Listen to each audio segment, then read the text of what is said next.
Hi, welcome to Adobe Illustrator. The user interface continues now here. In the last previous chapter, what we saw was about the toolbar and how to customize the tools, and how to customize is like, just clicking on this and all these things is a review. And now, today's class, we are going to continue with this interface. In this interface, when you see over here on the right hand side, you can just see the colors. When you click on the colors, you get different colors. These are the shortcuts. Okay, these are the shortcuts, and this is a tool where you have all the shortcuts. And when you click on this, see here, you have an icon where you can just collapse it, or you can just make.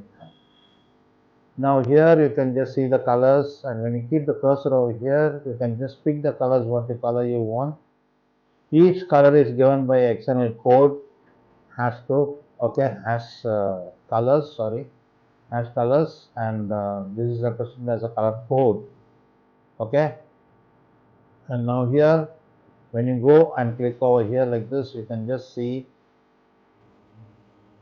grayscale color, RGB, HSV, and CMYK, and website color.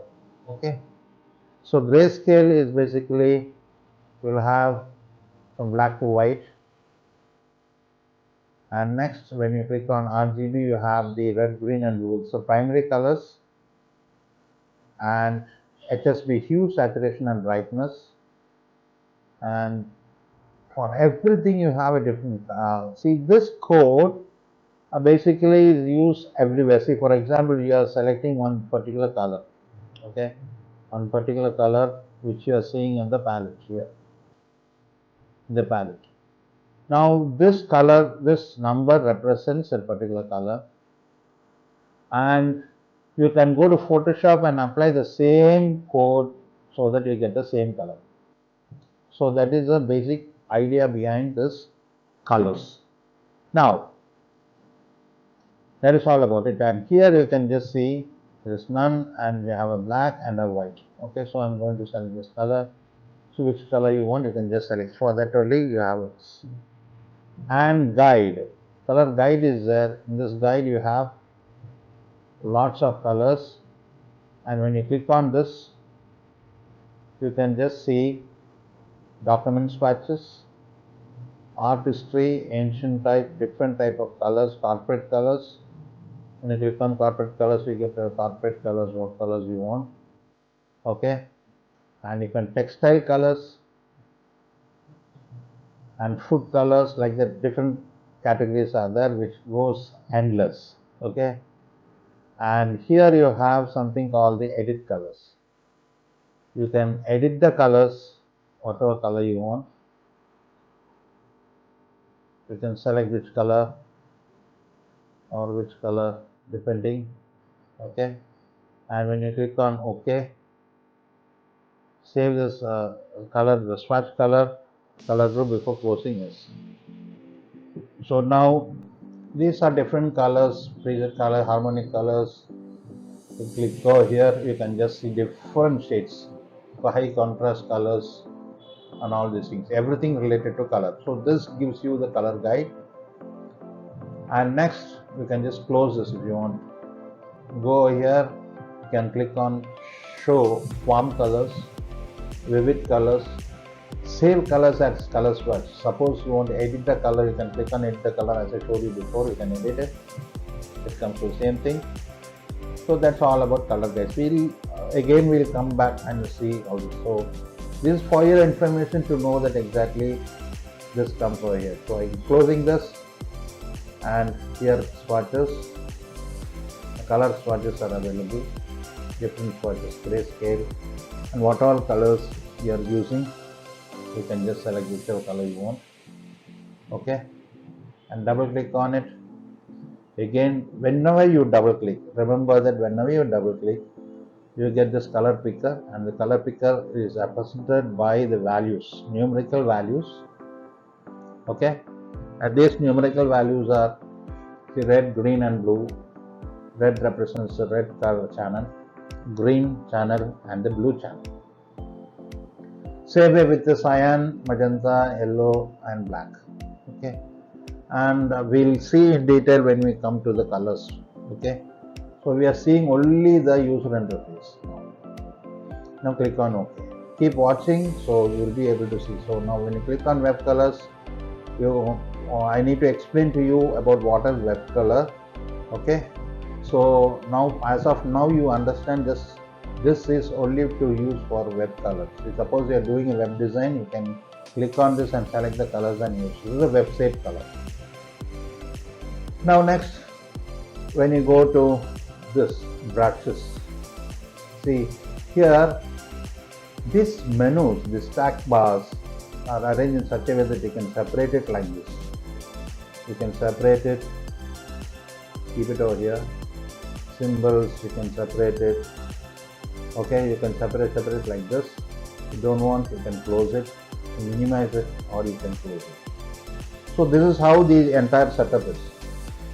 Now I'll just close over this and next go to the stroke. Now you've seen over here color guides, strokes. When you click on stroke, you'll get this stroke over here. When you click on here, you've already seen this. Okay, and suppose you want brushes. See what is the link between this and this. So here go to Windows, and when you click on brushes, okay, you get the brushes because I have already taken it from this. So if you put it back over here,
Just like color, when you go to color, you have the colors just like that. Here also in the gradient, you can just see it is black and white, and you have 3 different types of gradient and all this stuff. And here you have a radial, and you just double click and you want to change the colors. Double click on it and you can just change the color. What color you want, double click on it and just change the color. So that's all about the gradient. And next is transparency. So here you can click and you can select this, go and click on transparency, and you can just adjust the transparency of it. So what is the transparency mean is, like you can have one object which is behind. So for example, I'm going to select an object and I'm going to give a color. Now you can just see this object is over here and here. I'm just giving you a short, very short. We'll go in detail again. I'm telling you the same. So here I'm clicking on this. So selecting this, my transparency level is 67. I will increase it to 100%. I am selecting this, my transparency level I'm going to make it to. So you'll be able to see just like a glass. You'll be able to see. So that's the function of this. And here you have the appearance. This appearance, the graphic style also. You can use it wherever necessary. So there are different type of preset graphic styles are there. So you can click on this. You have graphic style, image effects, okay, illuminate effect. So I'll just select on this and click on any effect you want. Here have a gold and whatever. Okay, you can even work on this styles, appearance as you like. Okay, all these things. This chapter keeps on going. When you just go deep into Illustrator, the number of chapters goes, because I don't want to bore you with a very long part. I just want to restrict to around 30 minutes, not even 30, 20 minutes. That's enough. So once you work out on this, you get a perfect idea of what it is. Then you go to the next part. That is always better. Don't, because if I dump everything together, you will not be able to understand anything. So that is why I'm going very slow, in a very slow manner, so that you will be able to understand it properly. Now here you have a gradient style. So click on this. You have the gradient style, which I showed you just now. Now next you go to layers. This layers plays a very important role in Illustrator, Photoshop, CorelDRAW, or any softwares, whether it's a 2D, 3D. So whatever it is, layer plays a very important role, because layers, with the help of layers only, you'll be able to manipulate all your artwork. So this is very important. So layers, and you have the options for the layer. And here when you click on this, you can duplicate layers, clip mask, and all these stuff are there. Creating a new layer, new sub layers. So as we go on working on the project, once we finish up all the tools, once you understand, I'll give you some exercise at the end of each, so you will be able to do it. So at present I'm just releasing only 2 parts. So 2 parts. So just see it. Then after that we'll go to part 3, part 4, part 5. We have around 20-25 parts. Okay. So next is, you can just see a asset export. This we are not using it much. For you it's not necessary right now as a beginner. It's for all for advanced users. And this one is artboard. So how many artboard? You want to add an artboard, you can add an artboard, extra artboard here. You want to delete an artboard, you can delete. Okay. And this one is the comment, any comment you want to give. And see, one thing you should understand, that all this. See, now I'm just working on the latest version, and nowadays everything works with the cloud based. Okay, the cloud based, and all these reports and other things, when you click on this, it will go to the Adobe server. You can buy it, you can buy the software, and you can purchase the software, and you can just use all this, and fantastic options which is available over here. Now that ends this part of the tool, which is associated with Windows. In the Windows, you can just see layers, which I've selected now, layers, and your libraries. So libraries, you don't have any library. Again, I told you it is associated with the cloud, so you don't have library. So that ends this particular part. Now we are going to see, once we finish this, now next we are going to see the properties. Under the properties, you can just see, suppose you are having a new document. This is a new document. Everything related to the document is available here. You can just move it down. You can just go to setup. Okay, keyboard increments. Keyboard increments, like I just going to create a rectangle like this, and I just want to move it up and down. Each time when I just click on this up arrow and down arrow, right arrow and left arrow, that depends on how much you are keeping this. Okay, so here you have offset path and other things. So you have the fill color, you have the stroke, the opacity. Okay, and here, as I told you just now, when you click on this, that changes. Okay, so you have to click outside. Nothing should be inside it. So that's very important. When you do this document setup, you should not select any of these objects. Okay, any of these objects. And now instead of 1, I'm typing 5. Now let us see. I'm going to click on this. Now it's in 5. I just move it. See, it goes 5 points further up and down. Okay, now you might wonder, I've just kept on 5 points. I just want to move it in mm. So what you do? You need to go to preference, and here you have the unit setup, and the point you need to change that to millimeter or centimeter, whatever you want. Now you can just see this changes to millimeter. This changes to millimeter. And if you want to change to centimeter, you can just click on centimeter. Now scale, strokes and effect.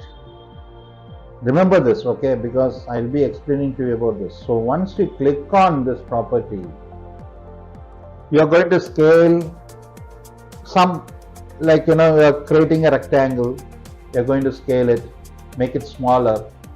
So this scale, stroke and effect will scale even the stroke along with the object. Suppose you have some patterns inside, that also will get scaled along with the stroke and effect. So that is a function of it. Then document setup, of course, you have the unit setup, edit dartboard, and grid, small type and large type of grid you want in case you're using a grid. So all these stuffs are available. Okay, so with that we'll continue again with the interface. There are a lot of things out there which we need to see, explore. Okay, in the next chapter we'll be able to see this on the top, the menus. This menu is very simple. So next class I'll just show you how to do this, and we'll continue with the toolbar. Okay, so the interface continues in the next class. and we'll continue with the explanation of the toolbars in detail.